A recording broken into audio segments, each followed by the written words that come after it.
รายการคดีโลกคดีธรรมมาพบกับท่านผู้ฟังเป็นปกติทุกวันจันทร์ถึงวันศุกร์และวันเสาร์อาทิตย์ทางสถานีวิทยุแห่งนี้ท่านผู้ฟังสามารถดาวน์โหลดแอปพลิเคชันวิทยุพุทธศาสนาทั่วไทยเพื่อติดตามรับฟังรายการนี้ได้ทุกวันแอปพลิเคชันนี้ได้รวบรวมสถานีวิทยุพระพุทธศาสนาแห่งชาติหลายสถานีไว้ในแอปพลิเคชันเดียวกันนี้ซึ่งมีมากถึง38สถานีทุกภูมิภาคของประเทศไทยของเราท่านผู้ฟังท่านใดที่แนะนำให้ผู้อื่นดาวน์โหลดแอปพลิเคชันนี้ท่านจะได้บุญตลอด24ชั่วโมงเพราะท่านทำให้ผู้อื่นได้ศึกษาเรียนรู้ได้ฟังธรรมะผ่านแอปพลิเคชันนี้ด้วยท่านก็จะได้อานิสงส์แห่งบุญเหล่านี้ติดตามท่านไปด้วยเสมอท่านสาธุชนผู้ฟังทุกท่านเมื่อวานนี้รายการคดีโลกคดีธรรมได้หยิบยกเรื่องการทำบุญผ้าป่ากฐินให้พวกเรานั้นได้ช่วยกันสานต่อพระราชปณิธานขององค์บุรพมหากษัตริย์และบรรพบุรุษของเราเพื่อสืบสารงานบุญประเพณีเหล่านี้กันต่อแต่มันมีคนอยู่กลุ่มหนึ่งที่ต้องการจะตัดรอนตัดทอนวัฒนธรรมประเพณีอันดีงามของชนเผ่าไทยของเราแล้วก็มาตั้งกลุ่มบุคคลของตนเองเนี่ยขึ้นมาอธิบายความพระธรรมวินัยของพระพุทธเจ้าแล้วก็มาปิดกั้นการทำบุญผ้าป่ากฐินของเราด้วยวิธีการอธิบายความไปอีกทางหนึ่งรายการคดีโลกคดีธรรมก็เลยมาบอกกับพวกเราท่านทั้งหลายเนี่ยให้รู้เท่าทันคนพวกนี้โดยอย่าไปหลงเชื่ออย่าไปทำตามคนพวกนี้เป็นอันขาดพวกเราส่งเสริมสนับสนุนทำบุญแต่คนพวกนี้ไม่ส่งเสริมไม่สนับสนุนแล้วก็ไม่ทำบุญด้วยแถมยังห้ามไม่ให้พวกเราทำบุญอีกต่างหากโดยบอกว่าการทำบุญทอดผ้าป่าทอดกฐินนั้นผิดบาปทำไม่ได้อย่างนู้นอย่างนี้สารพัดอาตมาภาพก็เลยอัญเชิญพระราชดำรัสขององค์พระบาทสมเด็จพระมงกุฎเกล้าเจ้าอยู่หัวที่พระองค์ตรัสถึงคนพวกนี้เอาไว้เมื่อประมาณ100กว่าปีมาแล้วมีหลักฐานปรากฏเป็นลายลักษณ์อักษรอยู่ในหนังสือที่มีชื่อว่าเทศนาเสือป่าซึ่งพระองค์ได้ตรัสไว้ในกันที่8ในหัวข้อชื่อเรื่องว่าประวัติการแห่งพระพุทธศาสนาและความตอนนี้จะมีปรากฏอยู่ตอนท้ายๆกันซึ่งเป็นความที่สำคัญมากทรงเตือนพวกเราชาวพุทธไว้ว่าผู้ที่คนอื่นเขาส่งเข้ามาปลอมแปลงเพื่อทำลายพระพุทธศาสนาเราทั้งหลายต้องคอยระวังรู้เท่าไว้จึงจะควรทำไมพระองค์จึงตรัสเช่นนี้แล้วทำไมพระองค์จึงทรงทราบว่ามีคนพวกนี้ปลอมเข้ามาและไม่ใช่เพียงแค่นั้นพระองค์ทรงทราบถึงขนาดว่าคนพวกนี้ที่เขาปลอมเข้ามาเป็นชาวพุทธเหมือนเราเนี่ยเป้าหมายของเขาคือต้องการทำลายชาวพุทธ ทำลายพระพุทธศาสนาของเราแต่พวกเราเองนี่แหละไม่รู้ว่าคนพวกนี้เขาทำกันวิธีไหนอย่างไรเรารู้ไม่เท่าทันกันรายการคดีโลกคดีธรรมก็เลยอัญเชิญพระราชดำรัสความตอนเนี้ยมาบอกพวกเราทุกคนว่าให้ระมัดระวังคนพวกนี้ไว้และถ้าหากว่าไม่เฉลยว่าคนพวกนี้เป็นกลุ่มไหนพวกเราก็ไม่มีวันรู้อีกเหมือนกันเพราะอะไรเพราะคนพวกเนี้ยมันทำตัวเหมือนกับชาวพุทธเรายิ่งกว่าเราเสียอีกด้วยซ้ำไปรู้ธรรมะรู้อะไรในหลักธรรมคำสอนของพระพุทธเจ้าดีกว่าพวกเราตั้งเยอะแยะพวกเรารู้ไม่เท่าทันคนพวกนี้เลยแต่ท่านสาธุชนทั้งหลายภาษิตจีนเขาบอกว่าเหนือฟ้ายังมีฟ้าเสมอในประเทศไทยของเรายังมีผู้คนที่เขายังเหนือคนพวกนี้อยู่มีอยู่มากด้วยเยอะด้วยแต่มีคนพิเศษในลักษณะเดียวกันนี้มีอยู่ประเภทเดียวที่มีอยู่น้อยนั่นก็คือคนที่มีความกล้ากล้าที่จะพูดกล้าที่จะเปิดโปงกล้าที่จะบอกพวกเราให้รู้ว่ากลุ่มคนพวกนี้คือใครเป็นใครมาจากไหนมีกรรมพืชมีชาติกำเนิดมาอย่างไร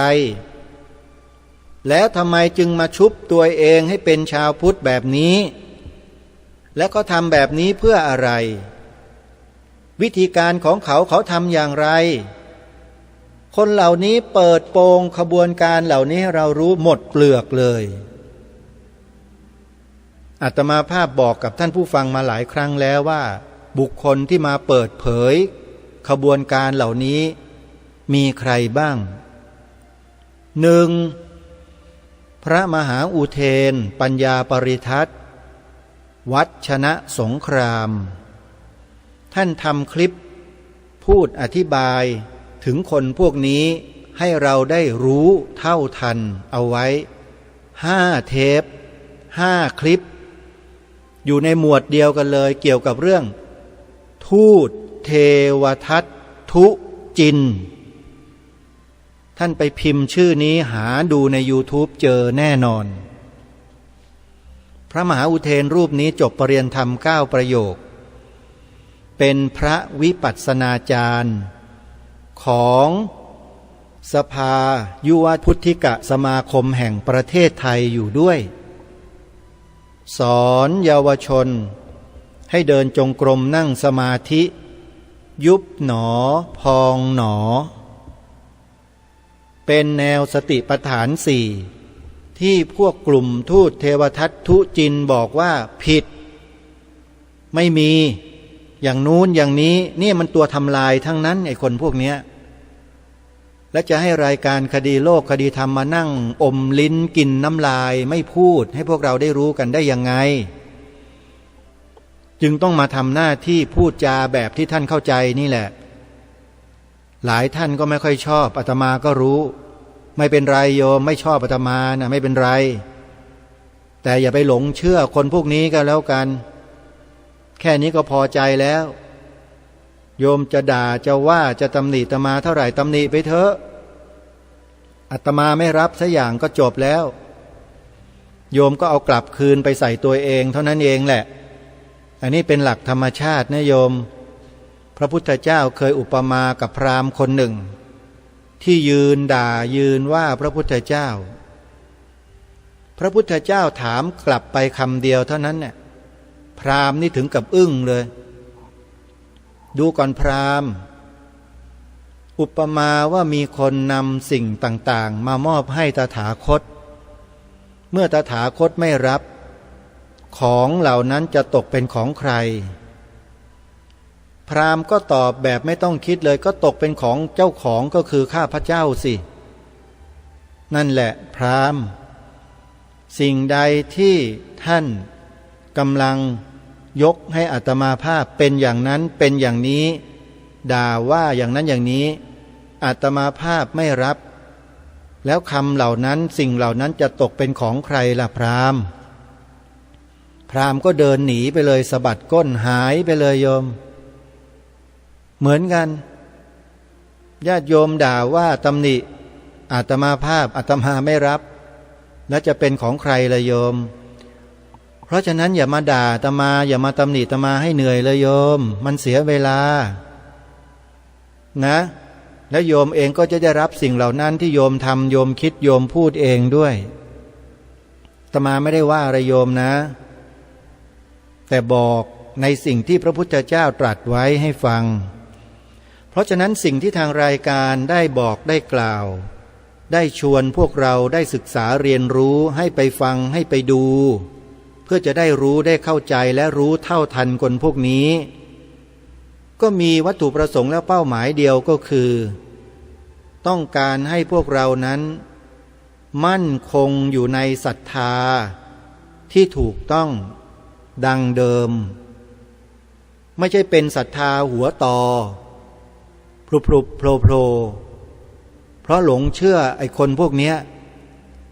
เป็นพวกไม้หลักปักเลนเอ็นไปก็เอ็นมาเดี๋ยวสุดท้ายก็หลุดล่องลอยไปตามน้ำลงทะเล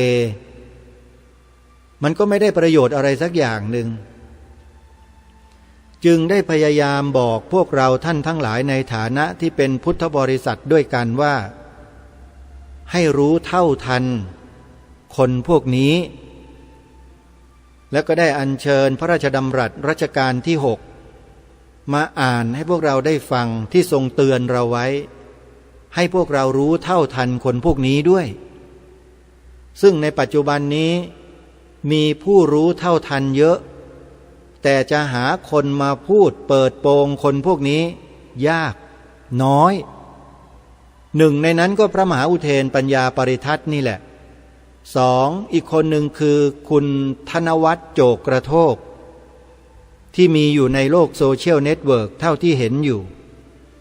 และนอกนั้นก็เป็นครูบาอาจารย์ระดับสูงเช่นเจ้าประคุณสมเด็จพระพุทธโฆษาจารย์ปอ.ประยุตโตพระเดชพระคุณท่านเจ้าคุณพระธรรมเมธาภรระแบบทิตยาโนครูบาอาจารย์เหล่านี้ท่านไม่ลงมาคลุกมาคลั่วอยู่กับคนพวกนี้หรอกไอ้พวกกลุ่มทูตเทวทัตทูตจินกระจอกเนี่ยนู่นท่านไปดูแลไปอธิบายให้ความรู้เกี่ยวกับเรื่องกลุ่มบุคคลที่ไร้เนื้อไร้ปลาพวกนั้นน่ะที่ปฏิเสธเนื้อปฏิเสธปลาน่ะกินแต่ผักอยู่โน่นครูบาอาจารย์ท่านเหล่านั้นไปอธิบายความกลุ่มคนพวกนั้นอยู่ส่วนพวกกลุ่มคนเล็กๆเหล่านี้ที่มีพิษสงมหาศาลเนี่ยไม่ธรรมดานะงูตัวเล็กท่านอย่าคิดว่าไม่มีพิษนะเนี่ยพวกนี้ก็มีพิษเหมือนกันทำลายพวกเราชาวพุทธมาไม่ใช่น้อยให้กลับกลายเป็นพวกของเขาแล้วก็มาทำลายพวกเรากันเองพวกนี้ก็ทำกันมาอย่างต่อเนื่อง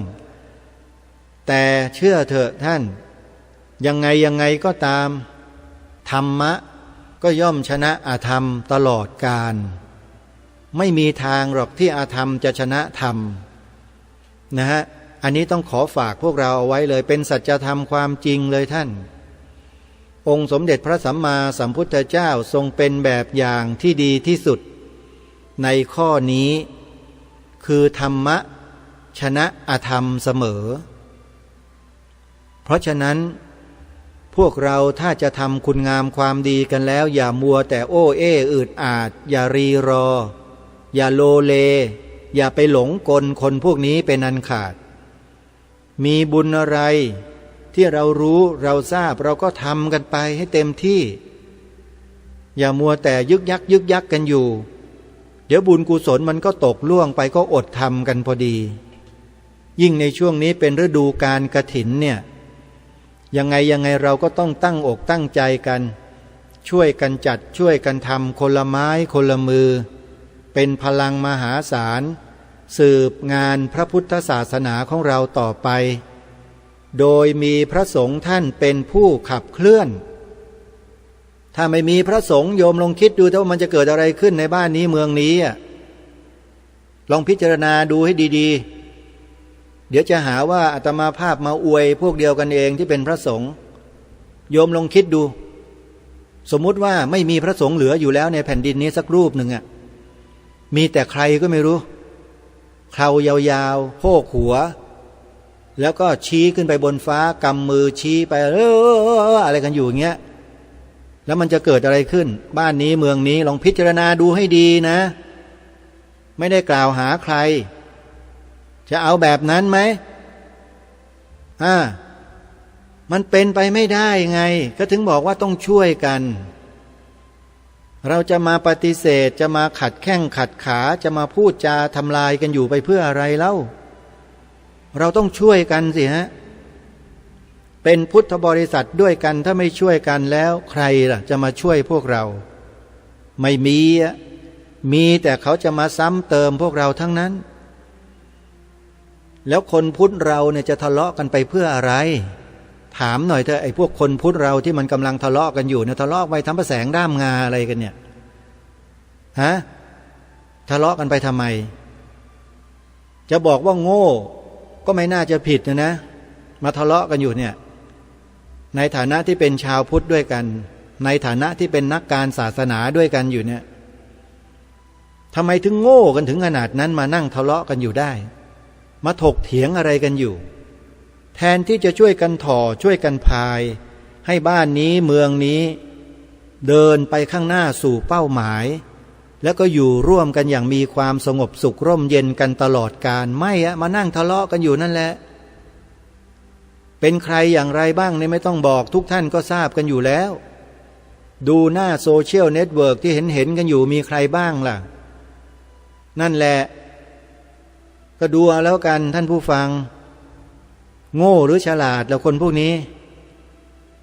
โยมว่าฉลาดหรือโง่คนที่มานั่งสาวไส้ให้กากินอยู่เนี่ยโง่หรือฉลาดอันนี้พูดกันตรงๆเลยนะไม่ต้องอ้อมค้อมกันหรอกนะเพราะฉะนั้นเราจงเชื่อบรรพชนของเราเชื่อองค์บูรพมหากษัตริย์ของเราเถอะอย่าไปเชื่อคนอื่นเลยแล้วคนที่มันปลอมเข้ามาเป็นชาวพุทธเหมือนพวกเราเนี่ยก็อย่าไปเชื่อท่านต้องรู้เท่ารู้ทันคนพวกนี้ด้วยเมื่อวานนี้ก็แนะนำบอกให้พวกเราไปดูคลิปไปรู้จักคนพวกนี้จากครูบาอาจารย์ของเราจากญาติโยมคฤหัสถ์ของเราที่เขาเสียสละออกมาเปิดโปงขบวนการออกมาเปิดโปงคนพวกนี้แบบจะแจ้งพวกเราไปดูกันหรือเปล่าถ้าไม่ดูก็ไม่มีวันจะรู้จักคนพวกนี้ว่าเป็นใครมาจากไหนมีภูมิกำเนิดมาจากอะไรมีแนวความคิดที่ปลูกฝังมาจากอะไรก่อนแล้วทำไมจึงผันตัวมาเป็นชาวพุทธแบบที่เรียกว่ามิตรสมาหราเลยแบบที่คนไทยเรานี่จับไม่ได้เลยเหมือนกับคนบางคนที่เป็นผู้หลักผู้ใหญ่ในระดับสูงของบ้านของเมืองในระดับมหาอมาตย์ราชมนตรีเนี่ยที่คนไทยจับไม่ได้เลยเป็นใครมาจากไหนก็ไม่รู้แต่ทุกคนยกย่องทุกคนชมเชยทุกคนสรรเสริญทุกคนเชื่อและยอมตามไปหมดแต่สุดท้ายพอตายลงมันเหมือนกับน้ำลดตอมันผุดเต็มไปหมดเลยจนกระทั่งมีกลุ่มคนกลุ่มหนึ่งเขาออกมาเปิดเผยเบื้องหลังเบื้องลึกต่างๆนานาที่ทำให้ประเทศชาติบ้านเมืองสังคมไทยเราเป็นไปต่างๆนานาจนเรารู้ชัดเจนว่าคนคนนั้นคือใครเนี่ยอย่างเนี้ยที่เราไม่เคยรู้กันมาก่อนเมื่อรายการคดีโลกคดีธรรมรู้ข้อมูลเหล่านี้แล้วก็นำมาแชร์มาบอกให้พวกเราได้รู้กันแต่เราจะเชื่อไม่เชื่อนั้นอาตมาไม่ได้บีบบังคับไม่ได้บอกให้ไปเชื่อหรือไม่เชื่อแต่เมื่อมันมีข้อมูลมันเป็นข้อมูลที่น่าสนใจก็แนะนำให้เราไปดูไปฟังกันเท่านั้น ใครต้องการจะดูนะจดชื่อคลิปเหล่านี้ไว้แล้วเข้าไปดู 1. กลุ่มคนที่เป็นงูพิษตัวเล็กๆแต่อันตรายสุดๆกลุ่มทูตเทวทัตทุจินให้ท่านพิมพ์เข้าไปใน YouTube ในชื่อนี้ได้เลยทูตเทวทัตทุจินแล้วท่านไปอ่านหาดูหาฟังกันเองเถอะว่าคืออะไร 2. คลิปที่ท่านต้องเข้าไปดูซึ่งเป็นเรื่องเดียวกันคือเรื่องทูตเทวทัตทุจินนี่แหละแต่คลิปทูตเทวทัตทุจินเนี่ยจะพูดในเชิงวิชาการจะเป็นหลักวิชาการมากกว่าแต่อีกคลิปหนึ่งเนี่ยเรียกว่าตีแสกหน้าตรงๆเลยใครอยากจะฟังจะดูนะฮะจดชื่อนี้ไว้ธนวัฒน์โจกกระโทกทอธงนอหนูวอแหวนมรรากาศทอผู้เท่านอเนนกรันธนวัฒน์โจกกระโทกอันนี้คือคลิปที่สองแล้วคลิปที่สามที่แนะนำให้พวกท่านไปชมไปดูกันเนี่ยเขาเปิดโปงกลุ่มคนหรือตัวบุคคลที่สำคัญในบ้านในเมืองนี้ด้วยที่เราไม่เคยรู้มาก่อนเลยแล้วสุดท้ายก็มารู้ได้เพราะอะไรเพราะพระพุทธเจ้าตรัสไว้แล้วว่านัตถิโลเกระโหนามะชื่อว่าความลับย่อมไม่มีในโลกแล้วก็เป็นเช่นนั้นจริงๆบุคคลคนนี้เก็บความลับเอาไว้อย่างยาวนานมากโดยที่คนไทยจำนวนมากไม่เคยรู้มาก่อนว่าเป็นใครพอตายลงเท่านั้นแหละก็มีกลุ่มคนกลุ่มหนึ่งออกมาเปิดโปงซะหมดเปลือกเลยแล้วก็พูดถึงสิ่งที่เป็นเหตุเป็นปัจจัยที่เป็นหลักฐานเกื้อหนุนต่อข้อมูลจำนวนมากมายซึ่งเป็นข้ออ้างให้เราได้เชื่อถือหรือไม่เชื่อถือในข้อมูลเหล่านั้นได้เราก็ลองไปฟังกันดูในคลิปที่ชื่อว่ารวมพลังคนไทยพุทธรวมพลังคนไทยพุทธท่านจะดูท่านจะฟังหรือไม่ใช่หน้าที่ของรายการคดีโลกคดีธรรมต้องไปติดตามแต่รายการนี้มีหน้าที่แนะนำข้อมูลที่รู้ที่ได้ยินได้ฟังมาแล้วพิจารณาแล้วเห็นว่าน่าจะเป็นประโยชน์ต่อส่วนรวมในการที่เราจะรู้เท่าทันคนพวกนี้ก็เลยนำมาแนะนำให้พวกเราได้ไปดูไปฟังกันทำตามพระราชปณิธานของล้นเกล้ารัชกาลที่6ที่ตรัสไว้ในบทพระราชนิพนธ์เทศนาเสือป่ากันที่8ที่มีชื่อว่าประวัติการแห่งพระพุทธศาสนาความตอนหนึ่งที่พระองค์ตรัสเตือนพวกเราคนไทยไว้ในช่วงท้ายๆของกันว่าผู้ที่คนอื่นเขาส่งเข้ามาปลอมแปลงเพื่อทำลายพระพุทธศาสนาเราทั้งหลายต้องคอยระวังรู้เท่าไว้จึงจะควรคนเหล่านี้มันไม่ชอบคนรู้ทันพวกมันให้ท่านทราบให้เราทราบกันไว้ด้วยใครที่รู้เท่าทันมันเนี่ยมันฆ่าตายหมดฆ่าตายไม่มีเหลือเลยสมัยที่ยังมีชีวิตอยู่มันเก็บเกลี้ยงจึงไม่มีใครกล้าไงแต่หลังจากตายไปแล้วนี่หมดไม่มีใครกล้าแล้วทีนี้คนที่เขารู้ข้อมูลรู้เบื้องหลังรู้ในส่วนลึกเขาก็นำมาเปิดโปงดิมาเปิดโปงจนหมดเปลือกเลยแล้วก็กลุ่มผู้ร่วมขบวนการทั้งหลายทั้งปวงจนเราเห็นหมดเลยว่าใครเป็นใครเป็นยังไงรายการคดีโลกคดีธรรมรู้แล้วก็นำมาบอกพี่น้องคนไทยของเราให้รู้เท่าทันแค่นั้นเอง รายการนี้ไม่ได้ไปด่าไม่ได้ไปว่าไม่ได้ไปกล่าวหาใครเลยแม้แต่นิดเดียวแนะนำให้ไปดูเฉยๆจะดูไม่ดูก็เรื่องของท่านรายการนี้ทำหน้าที่เสร็จแล้วรู้อะไรก็นำมาบอกก็รู้เท่านั้นน่ะรู้แล้วทำยังไงล่ะรู้แล้วก็ทำหน้าที่ยังไงก็หน้าที่อย่างที่รายการคดีโลกคดีธรรมอยู่เนี่ยให้พวกเราทำหน้าที่3 ข้อนั่นคือบทสรุปที่เราทำได้ทันทีแล้วทำได้เลยไม่ต้องกลัวใครในประเทศนี้ทั้งหมดไม่มีใครทำอะไรเราได้ถ้าเราทำหน้าที่3 ข้อนี้1พูดคำนี้ออกอากาศออกวิทยุออกโทรทัศน์ออกสื่อทั้งหมดให้เป็นเสียงเดียวกันว่าพระพุทธศาสนาเป็นศาสนาประจำชาติไทยของเรานี่แหละคือหน้าที่ที่เราต้องทำข้อแรกไม่ต้องถามเหตุผลทุกคนเป็นคนไทยต้องรู้ด้วยตัวของท่านเองอย่าให้ใครมาบอกพระพุทธศาสนาเป็นศาสนาประจำชาติไทยของเรา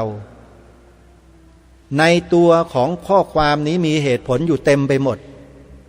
ถ้าท่านไม่รู้ท่านก็ไม่ใช่คนไทยแล้วแหละ 2. ความหมายธงชาติไทยต้องชัดเจนถูกต้องตรงกันทั้งหมดเป็นหนึ่งเดียวเท่านั้นไม่มี2นะขาวคือบริสุทธิ์ศรีสวัสดิ์หมายพระไตรรัตน์และธรรมะคุ้มจิตไทยเท่านั้นในที่นี้ก็คือสีขาวของธงชาติไทยทั้งหมดที่อยู่ในผืนธงเนี่ยหมายถึงพระพุทธศาสนาเท่านั้นให้เรานำไปเผยแพร่สิ่งเนี้ยให้เหมือนกันทั้งบ้านทั้งเมืองแล้วเราจะได้เห็นพวกไส้เดือนถูกขี้เถ้าเราจะเห็นเองมันจะออกมาดิ้นเองเพราะคำพูดของเราความจริงของเราที่พูดออกไปนี่แหละมันคือขี้เถ้าชั้นดีที่ไส้เดือนทั้งหลายมันกลัวพอเราพูดออกไปมันก็เหมือนกับโดนขี้เถ้าฮะดิ้นชักดิ้นงอกันไปหมดแล้วเราก็จะได้รู้ด้วยว่าใครมันเป็นไส้เดือนเห็นไหมฮะเราไม่ต้องไปทำอะไรนะแค่กล่าวคำเหล่านี้ออกไปเท่านั้นเองยืนยันความจริงของประเทศนี้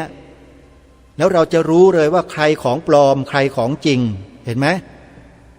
อันนี้ลองดูได้ตั้งแต่ระดับนักการเมืองข้าราชการระดับสูงระดับผู้ใต้บังคับบัญชาทั้งหมดเราจะรู้เลยว่าใครเป็นใครนะนี่คือ2 ข้อและ3ขึ้นทะเบียนเขียนใบสมัครปฏิญาณตนเป็นพุทธมามกะตลอดชีวิต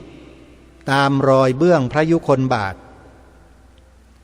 องค์พระมหากษัตริย์ไทยของเราทรงเป็นพระประมุขของแผ่นดินนี้นะเรามีพระประมุขนะท่านผู้ฟังเราไม่ใช่มีนักการเมืองเป็นประมุขเรามีองค์พระมหากษัตริย์ทรงเป็นพระประมุขของพวกเราเราต้องดำเนินรอยตามพระองค์ท่านไม่ใช่ไปดำเนินตามพวกนักการเมืองทุกวันนี้เราไปตามใครกันนะเอาลองพิจารณาตัวเราเองดูดิตามใครกันอยู่และเป็นยังไงบ้างตลอด90 กว่าปีที่เปลี่ยนแปลงระบอบการปกครองมาเนี่ยเราไปเดินตามแล้วเป็นยังไงบ้างบ้านเมืองเรามีดีไหม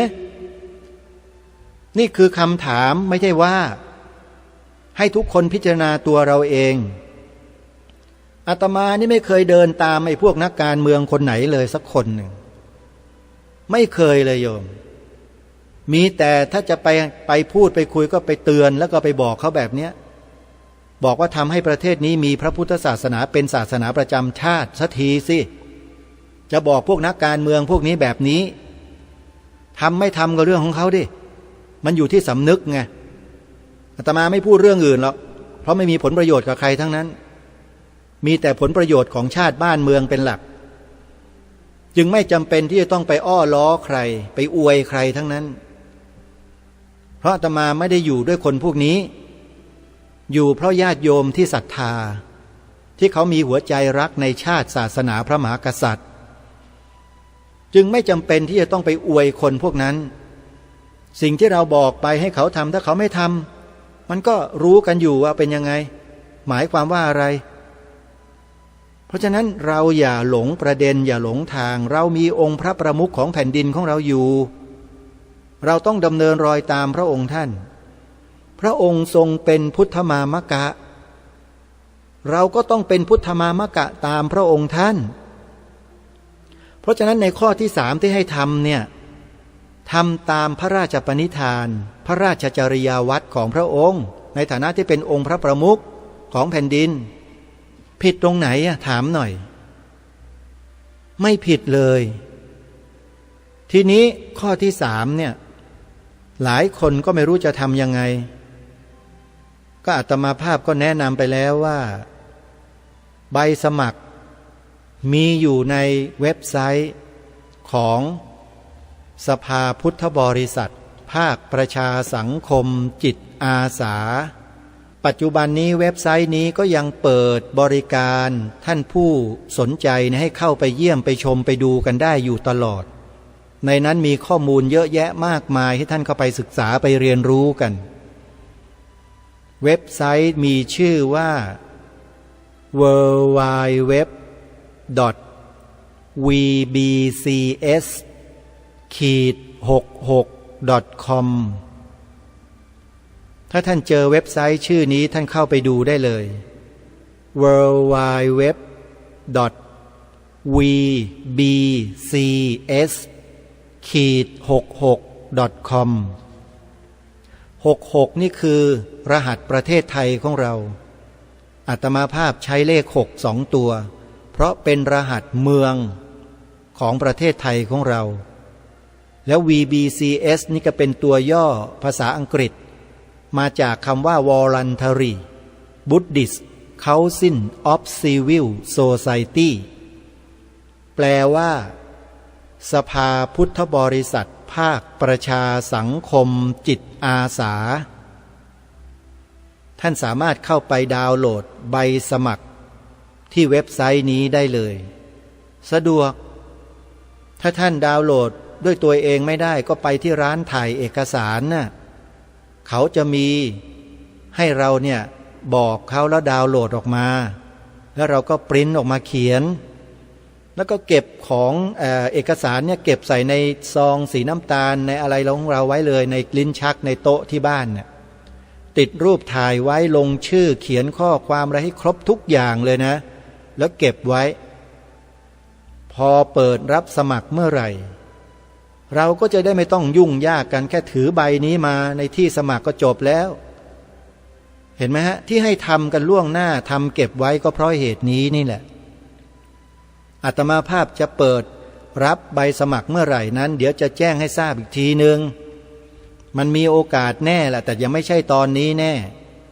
มันมีแน่นอนแต่เราต้องทำเตรียมมาไว้กันอย่าลืมนะฮะเข้าไปดาวน์โหลดกันในเว็บไซต์มาเขียนกันให้ละเอียดเขียนกันให้ถูกต้องติดรูปถ่ายขนาด2 นิ้วนะไอ้ที่เขียนไว้ในเว็บไซต์1 นิ้วเนี่ยขอเปลี่ยนเป็น2 นิ้วมันใหญ่หน่อยนะรูปถ่ายขนาด2 นิ้วหน้าตรงไม่สวมแว่นนะรูปสีนะขาวดำก็ได้แต่ว่าอย่าเป็นรูปเก่าควรจะเป็นรูปใหม่ไปถ่ายใหม่ไว้ดีที่สุดนะฮะทำไมต้องทำ3 ข้อนี้มีหลายคนก็สงสัยตลอดชีวิตไอ้ความสงสัยเนี่ยมันก็สงสัยกันอยู่อย่างนั้นแหละฟังรายการคดีโลกคดีธรรมมาเท่าไหร่ก็ฟังไม่รู้เรื่องฟังเหตุฟังผลไม่เป็นจิตใจก็มีแต่ข้อสงสัยอยู่ตลอดอกุศลเต็มหัวเลยไอตัววิจิกิจฉาหรือตัวสงสัยเนี่ยมันเป็น1ในอกุศลเจตสิกนะเป็น1ในนิวรณ์5มันทำคุณงามความดีอะไรไม่ค่อยขึ้นนะคนพวกที่มีวิจิกิจฉาเนี่ยมันก็จมอยู่อย่างนั้นแหละจริงไม่จริงท่านอะไรก็สงสัยไปหมดเห็นอะไรฟังอะไรสงสัยไปหมดแม้แต่ความคิดตัวเองยังสงสัยความคิดตัวเองเลยนี่เขาเรียกว่าคนขี้สงสัยเป็นอย่างนี้จริงไม่จริงท่านเอาลองพิจารณาดูนะเพราะฉะนั้นถ้าสงสัยวิธีแก้ก็คือทำยังไงรู้ไหม ไปทำสมาธิให้มากๆทำสมาธิกำหนดดูลมหายใจเข้าออกเยอะๆตามดูลมหายใจเข้าออกให้ทันฝึกไปฝึกแบบนี้แหละฝึกดูลมหายใจตัวเองเนี่ยจะภาวนาว่าอะไรก็ได้ใช้คำไหนบริกรรมได้ทั้งนั้นแหละแต่ให้เท่าทันลมหายใจเข้าออกลมเข้ายาวก็ให้รู้ว่าเข้ายาวลมออกยาวก็รู้ว่าลมออกยาวลมเข้าสั้นก็รู้ว่าสั้นลมออกสั้นก็รู้ว่าสั้นเข้าออกเข้าออกยุบหนอพองหนอสัมมาอรหังพุทโธหรืออะไรก็แล้วแต่ใช้คำบริกรรมอะไรก็ได้สมมุติบัญญัตินี่ใช้ได้หมดแหละไม่ผิดหรอกแต่พอถึงจุดหนึ่งถ้าจิตเราดิ่งนิ่งเป็นสมาธิเมื่อไหร่คำบริกรรมเหล่านี้ก็จะถูกทิ้งไปโดยปริยายจะหายไปเองจะมีแต่ตัวรู้อยู่ตลอดเวลาเขาเรียกว่าใช้สัมผัสใช้การสัมผัสเอาสัมผัสด้วยความรู้สึกด้วยสติสัมปชัญญะรู้ตัวทั่วพร้อมภาษาทางนักปฏิบัติเขาใช้คำนี้รู้ตัวทั่วพร้อมก้าวเดินซ้ายขวาเลี้ยวขวาเลี้ยวซ้ายเหลียวหน้าแลหลังดื่มพูดกินเคี้ยวหยิบจับกระทำอะไรสติกำหนดรู้อาการเป็นไปทั้งหมด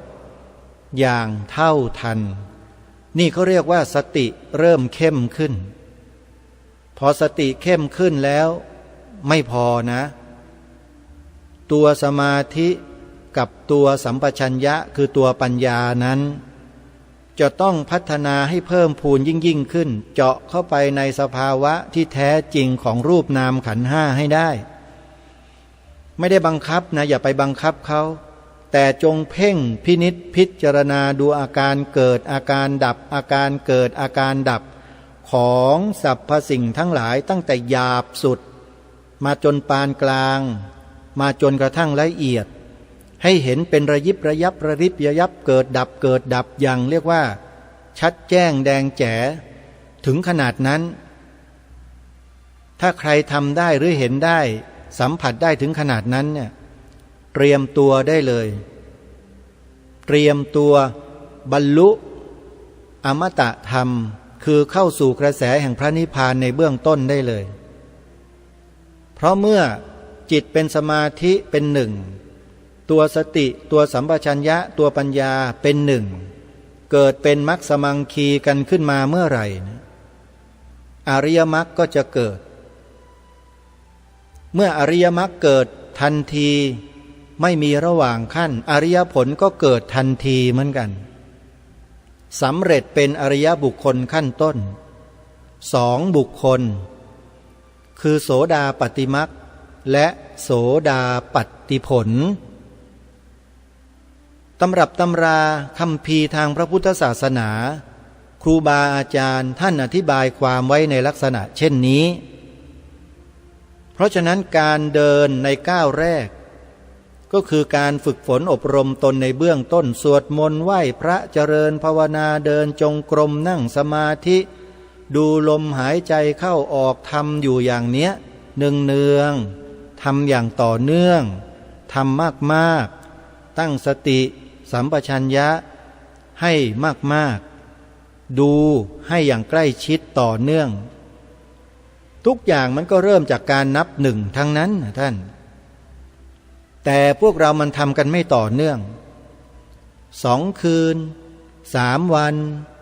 3 คืน4 วัน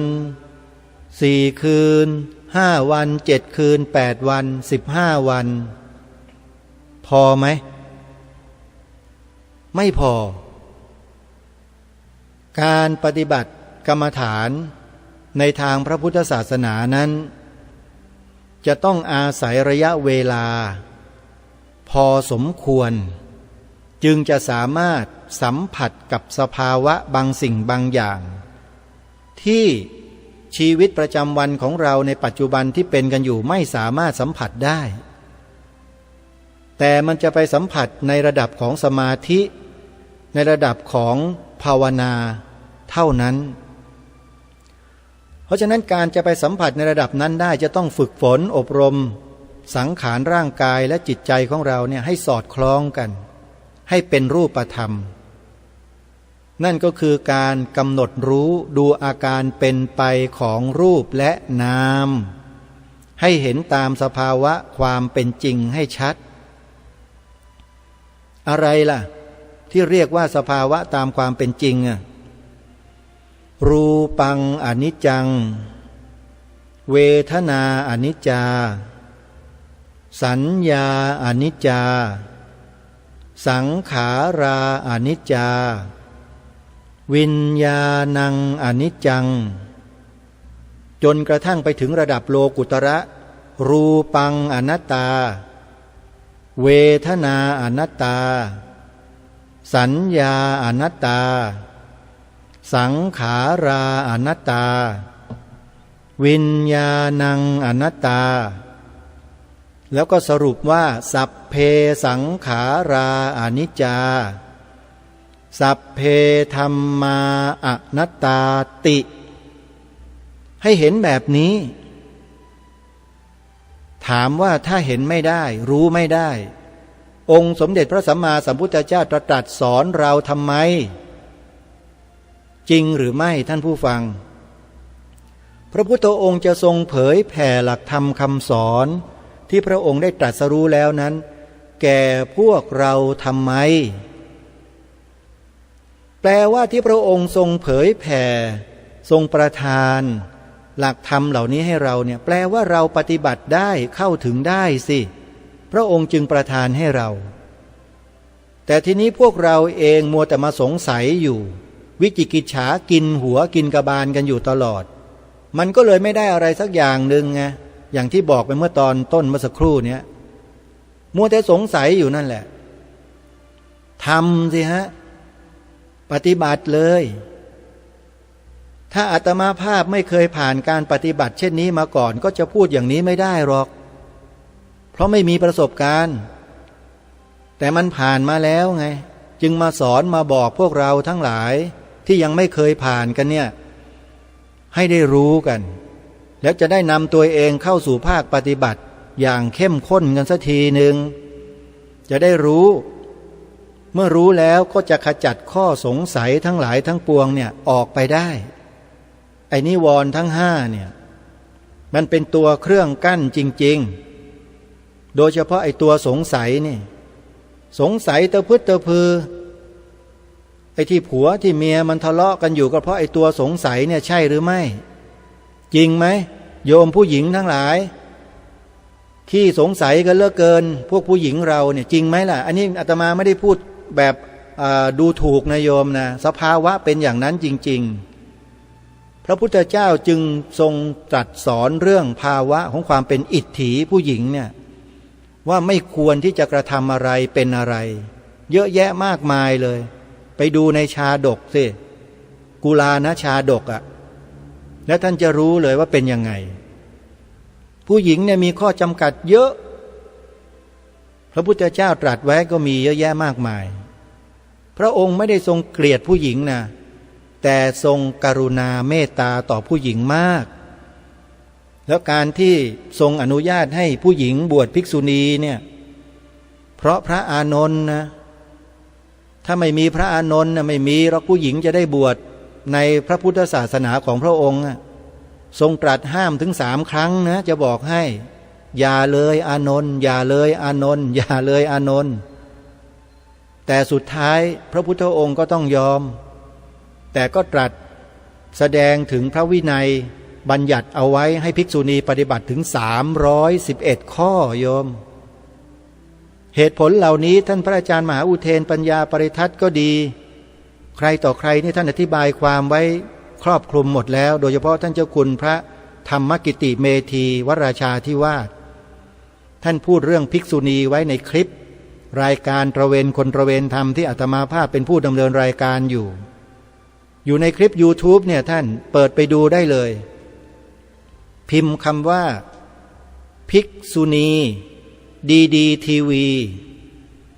เพียงแค่นี้ก็เจอคลิปนี้แล้ว ไปฟังท่านอธิบายความไว้แล้วเราจะรู้เลยว่าทำไมนะฮะไม่ได้กีดกันนะผู้หญิงด้วยกันเองย่อมรู้ผู้หญิงด้วยกันเองดีว่าเป็นยังไงใช่ไหมภาวะผู้หญิงด้วยกันเนี่ยว่าสมควรไหมหรือไม่อย่างไรหรือเป็นแล้วยังไงผู้หญิงก็จะรู้กันเองผู้หญิงที่มีจิตใจมีธรรมนะถ้าจิตใจมีอาธรรมนั้นก็ว่าไปอีกอย่างหนึ่งนะฮะอันนี้ขอฝากไว้ถ้าใครสนใจจะเข้าไปดูนะว่าภิกษุณีเป็นยังไงเข้าไปดูในคลิป YouTube พิมพ์คำว่าภิกษุณีดีทีวีก็จะพบอาตมาภาพกับท่านเจ้าคุณพระธรรมกิติเมธีสนทนากันเรื่องภิกษุณีอยู่ในนั้นตอนนี้รู้สึกจะมีคนเข้าไปดูประมาณ50,000 กว่าวิวแล้วมั้งโยมนะลองดูแล้วก็ช่วยกันแชร์ออกไปจะได้ให้ความรู้คนอื่นด้วย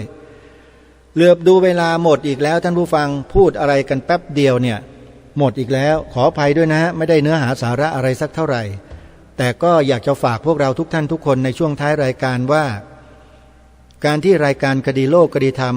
ขยันขยอให้พวกเราได้ทำหน้าที่3 ข้อด้วยการกล่าว2 ข้อใช้วาจาและกระทำขึ้นทะเบียนเขียนใบสมัคร1 ข้ออันนี้คือความจำเป็นถ้าไม่จำเป็นรายการนี้คงไม่ให้ทำแน่เหตุผลไปดูตามคลิปต่างๆที่แนะนำให้ท่านไปดูเถอะแล้วท่านจะรู้เลยว่าทำไมต้องให้ทำนะฮะก็ขอฝากไว้ช่วงท้ายรายการวันนี้เวลาของรายการหมดลงแล้วอาตมาภาพต้องขอสมมุติยุติรายการไว้แต่เพียงเท่านี้พบกันใหม่ในวันต่อไปขอความสุขความสวัสดีในธรรมแห่งองค์สมเด็จพระบรมศาสดาสัมมาสัมพุทธเจ้าจงปรากฏเกิดมีขึ้นในจิตใจของท่านผู้ฟังทุกท่านทุกคนเทินขอเจริญพรกล้าคิดก็ต้องกล้าทำอย่ากลัวถ้าทำความดีเป็นศึกษาปัญหาให้ทันท่วงทีเมืองไทยจะพัฒนากว่านี้รายการดีคดีโลกคดีธรรมขอรำพันบรรยายความคิดเครื่องหมายแห่งสีทั้ง3งามถนัดขาวคือบริสุทธิ์สีสวัสดิ์หมายพระไตรรัตน์และธรรมะคุ้มจิตไทยแดงคือโลหิตเราใสซึ่งยอมสละได้เพื่อรักษาชาติศาสนาน้ำเงินคือสีโสภาอันจอมประชาถ้าโปรดเป็นของส่วนองค์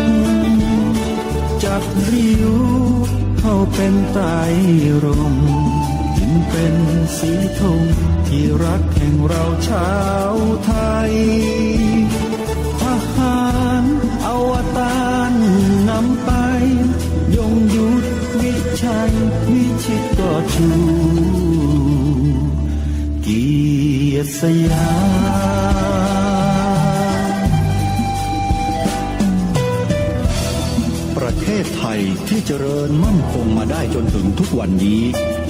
มิได้เกิดขึ้นจากความหวาดกลัวอย่างคลาดเขลาแต่บรรพบุรุษไทยของเราทุกยุคทุกสมัยล้วนแต่มีความกล้าหาญและชาญฉลาดปกป้องเอกราชสร้างชาติให้เกิดความมั่นคงโดยมีธงแห่งพระไตรรัตน์เป็นเครื่องนำชัยจึงเป็นที่มาที่ไปของรายการคดีโลกคดีธรรมกล้าคิดก็ต้องกล้าทำอย่ากลัวถ้าทำความดีเป็นศึกษาปัญหาให้ทันท่วงทีเมืองไทยจะพัฒนากว่านี้รายการดีคดีโลกคดีธรรมรายการดีคดีโลกคดีธรรม